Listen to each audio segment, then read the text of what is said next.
Have you ever wondered what it's like to spend all day, every day with your partner, potentially in very small spaces and in pretty stressful situations? Well, what better opportunity to find out than going on a really long trip together? But even if you're only going on your annual holiday, I'm pretty sure you know what I'm talking about when I say that it can be a challenge. So here's how to deal with spending 24/7 with your significant other and not just survive, but to thrive in the situation. And of course, we'll share some personal experience as well. Let's get into it. I want to start with responsibilities. Most likely you are already familiar with this topic because you have to share all of the household tasks at home as well. Being on a trip together is kind of the same thing. It's an ongoing project with many tasks, some of which come up almost every day and others only once a month, but they all need to be done. I'm talking about things like booking flights and finding hotels and researching and planning activities and day trips and tours, but also the more boring things like organizing snacks for your next long bus trip and shopping for groceries or taking out the garbage if you're staying in an Airbnb or hostel.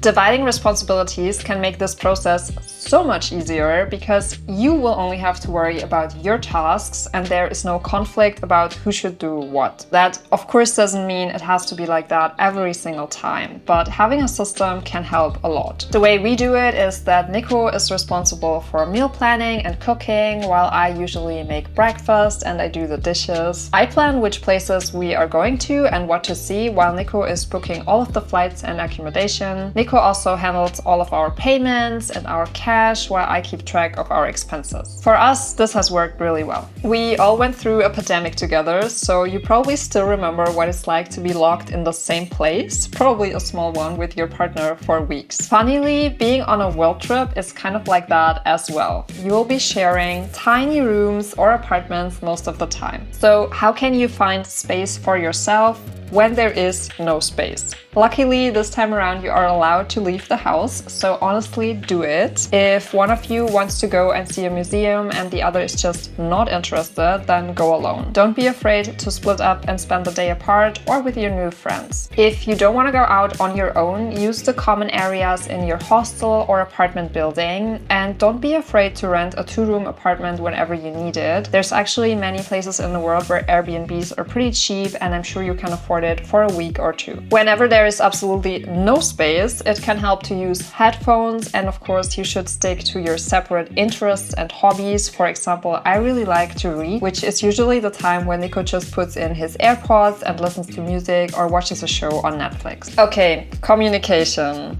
I know, everyone's favorite topic when it comes to relationships, and I guess there's a reason for that. It's kind of even more important when traveling. Experiencing so many new and exciting things is honestly so amazing, and experiencing them with your partner is even better. First of all, you're creating these memories together that you will always look back on, but also it's just so nice to be able to discuss everything with someone. Personally, I've also traveled alone, and that was a big downside for me, not being able to share and process all of the new impressions with someone else. So talk about it as much as you can and want to. Many people also recommend date nights, and honestly, we have tried this a couple times and are somehow unable to really stick to it, but I think the concept is amazing. Basically, the idea is that even if you are spending 24/7 with each other, it's still important to find the time for proper couple time together, doing something nice without distractions, like trying a nice restaurant or going to the movies. And lastly, always